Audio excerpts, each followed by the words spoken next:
Ho an'izay rehetra malala an'Andriamanitra sady voantso no masina, ho ampitomboina ho aminareo any ariavana ny fahasoavana sy ny fiadanana avy amin'ilay Andriamanitra ray sy Jesoa Kristy tompontsika. Amen. Hivavaka isika. Andriamanitra ray eo, faly misaotra anao zahay. Ataonay ahoana ny tsy hidera tsy hankalazanao fa mby amin'izao faran'ny herinandro, farany volana izao izahay. Rehefa notantaninao sy novombinao nandritra izay lasanay rehetra izay. Tsaroanay ny fahasoavanao izay nitantana anay tamin'ny asa mandraharaha, nanambona anay ka nanome anay ny fitahiana mahagaga, ary mbola nanome ny tombonandrom-pahavelomana. Tsaroanay ny famelan-keloka izay nomenao anay tao amin'i Jesoa Kristy zokinay izay hiaina anay sy hivelomanay amin'ny finoana sy ny famonjenanao rahateo. Tsaroanay ny nampaherezanao anay teo anatrehan'ny toe-javatra rehetra niseho. Ireo izay nanam-pahoriana dia nampitrakanao, ireo izay nanana ny tsy salama nosotranonao, ary ireo izay niatrika ady mafy dia notohananao mandrakariva. Misaotra anao izay Tompo amin'ireny rehetra ireny, ary ankehitriny mbola misaotra anao ihany zahay noho ny fanekenao hiteny aminay isan'andro amin'ny alalan'ny teninao masina. Koa sokafy aty anatin'ny fonay Tompo ny teninao, andehananay araka ny sitraponao. Amin'ny anaran'i Jesosy Kristy Tomponay. Amen. Ny bokin'ny Hebreo 7:12, ny 17 hatramin'ny 19 indray ry havana, ny mofinaina voalahatra ao antsika anio. Hebreo 7:12, ny 17 hatramin'ny 19. Vakitsika ny teny amin'ny anaran'ny Tompo manao hoe: tsarovy ny mpitondra anareo izay efa nitory ny tenin'Andriamanitra taminareo, hevero ny hafaran'ny fiainany ka arao ny finoany. Jesoa Kristy no tsy miova, omaly sy anio ary mandrakizay. Aza mety havilin'izay fampianarana maro hafahafa ianareo, fa tsara raha ampiorenina amin'ny fahasoavana ny fo, fa tsy amin'ny hanina izay tsy mahasoa ny mahavatra azy. Isika manana alitara izay tsy ananan'ny mpanompo ny taberna kely fahefana hihinanana, fa rehefa nentin'ny mpisorona be niditra ho ao amin'ny fitoerana masina, ho fanatitra noho ny ota ny ranon'ny biby, dia nodorana teny ivelan'ny toby ny fatiny. Ary amin'izany Jesoa koa dia niaritra teny ivelan'ny vavahady mba hahamasina ny olona amin'ny rano. Koa aoka isika hivoaka akeo ivelan'ny toby, mitondra ny latsa izay nentiny, fa ety isika tsy manana tanàna maharitra, fa mitady ny ho avy. Koa aoka isika hanatitra ny fanatim-piderana amin'ny alalany ho an'Andriamanitra mandrakariva, dia ny vokatry ny molotra izay manaiky ny anarany. Fa aza manadino hanao soa sy hiantra, fa fanatitra toy izany no sitrak'Andriamanitra. Amen. Ray masino, manamasinanay amin'ny fahamarinana, ny teninao no fahamarinana. Amen. Mamaraparana isika ry havako amin'ity andro an'ity ny mandinika ny lohahevitra hoe mampiorina ny mino ny tenin'Andriamanitra. Mampiorina ny mino ny tenin'Andriamanitra. Ao anatin'izany dia ambaran'ity mofinainantsika androany ity kokoa ny voambolana hoe mampiorina. Aiza no iorenan'ny finoanao? Aiza no iorenan'ny finoanao? Misy ny manorina ny finoany amin'ny zavatra hita maso sy azo tsapaitanana, tahaka ny fahagagana na ny mirakla ohatra. ka ny mirakla zay andrasana no mampino azy zay mahatonga azy miteny hoe tsy mitory tsy misy pirofo zay tsy mino zay raha tsy mahita. Fa misy koa ny mampiorina ny finoany amin'ny lovatsofina, amin'ny angano, amin'ny honoono.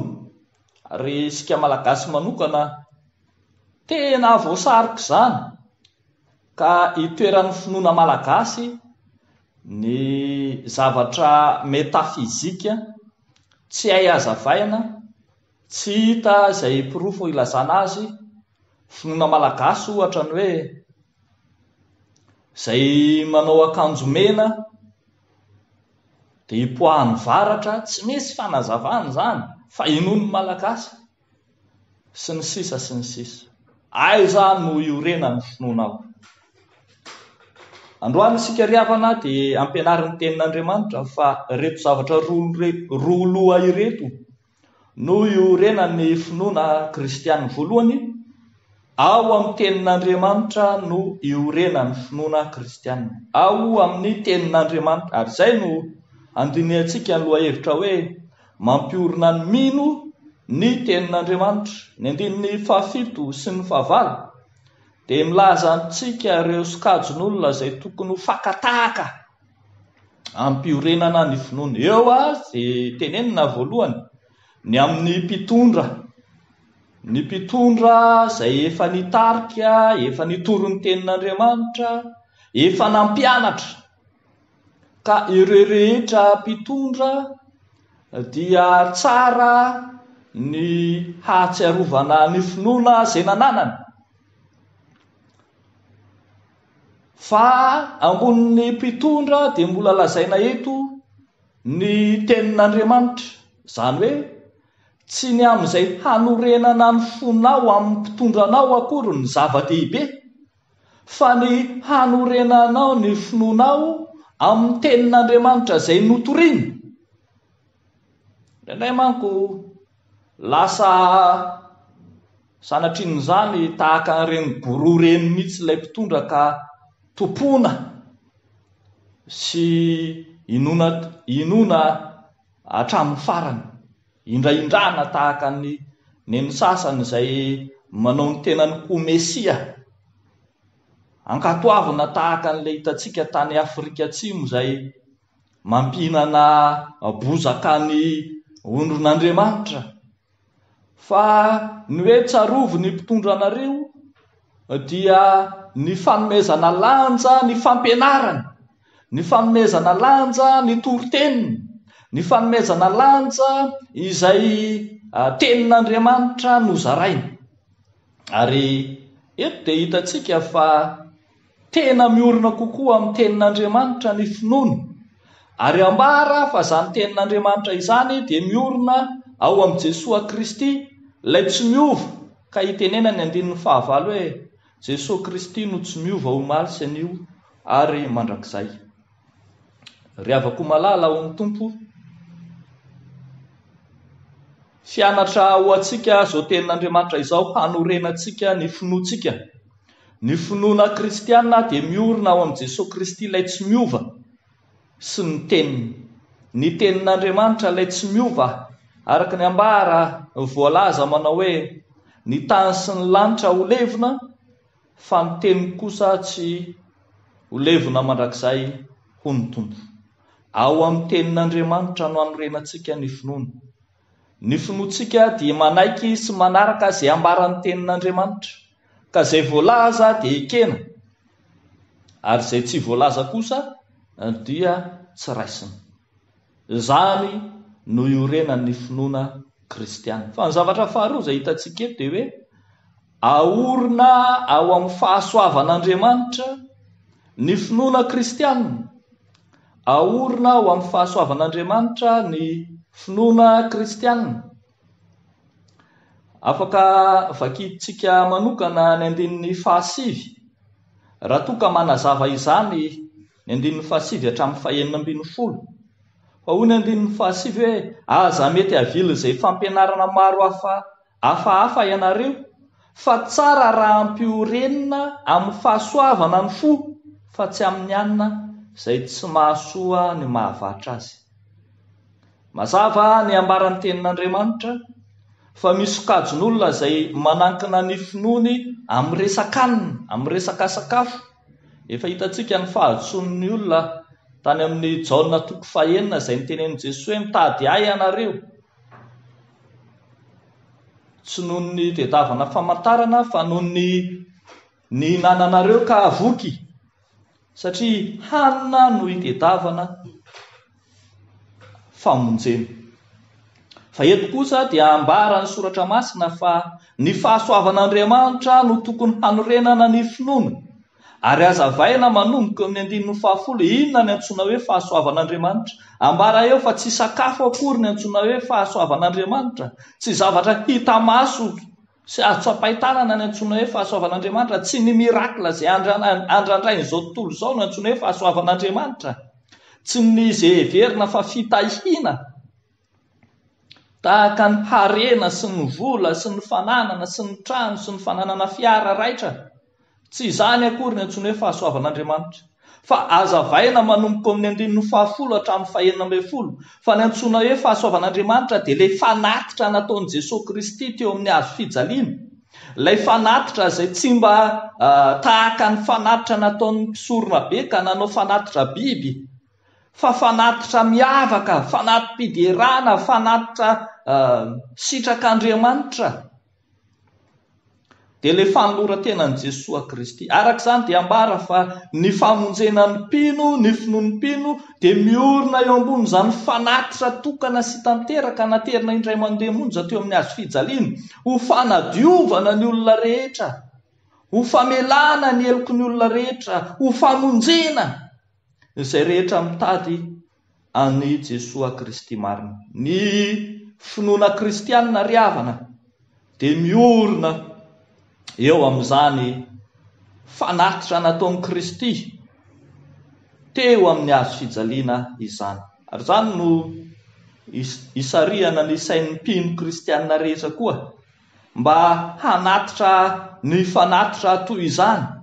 Raha nahatsiarina indray ny famonjena izay noraisina tao amin'i Jesosy Kristy nombona tamin'ny hazo fijaliana isika, dia hahatsiaro izany famonjena lehibe izany ka hanatitra ny vokatry ny molotra hoy ny voalaza eto.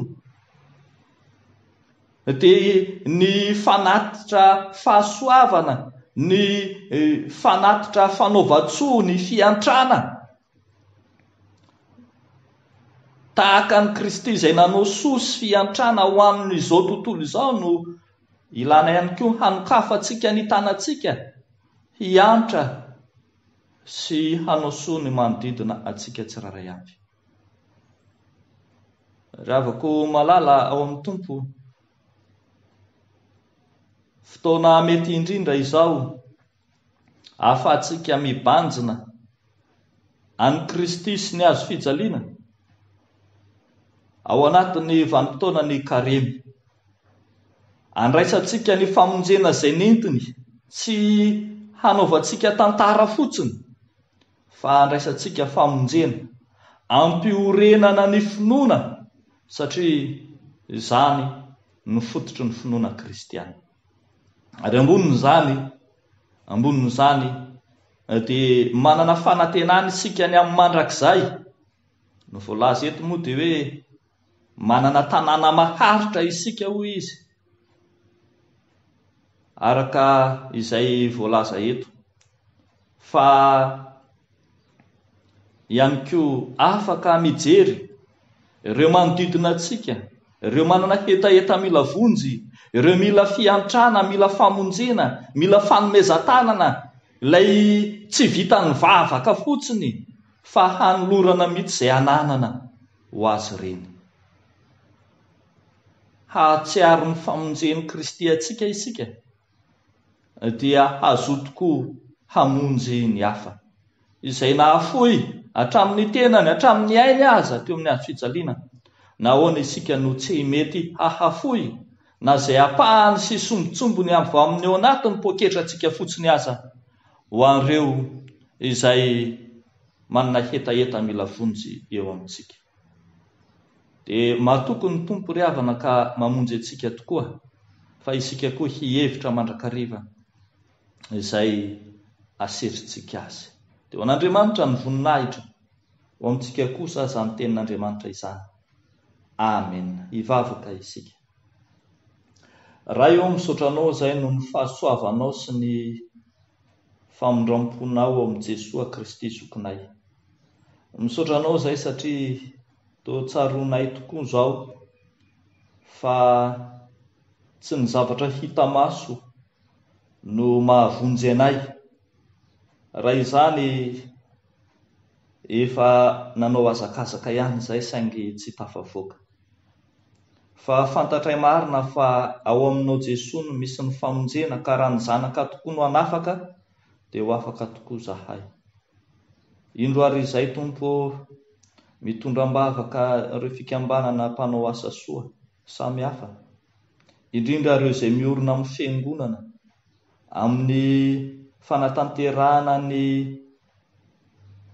fanaova-tsoa sy fiantrana arak'izay takin'ny teninao fa fanatitra toy izany no sitraka ao, dia ampaherezo izy ireny Tompo amin'ny fitiavana sy ny finiavana ao anatiny, ampaherezo amin'ny fandaminana sy ny fandrindrana ny asa rehetra, ary toano sy sokafo lalana ny amin'izay hoe tomanana anatanterahana izany.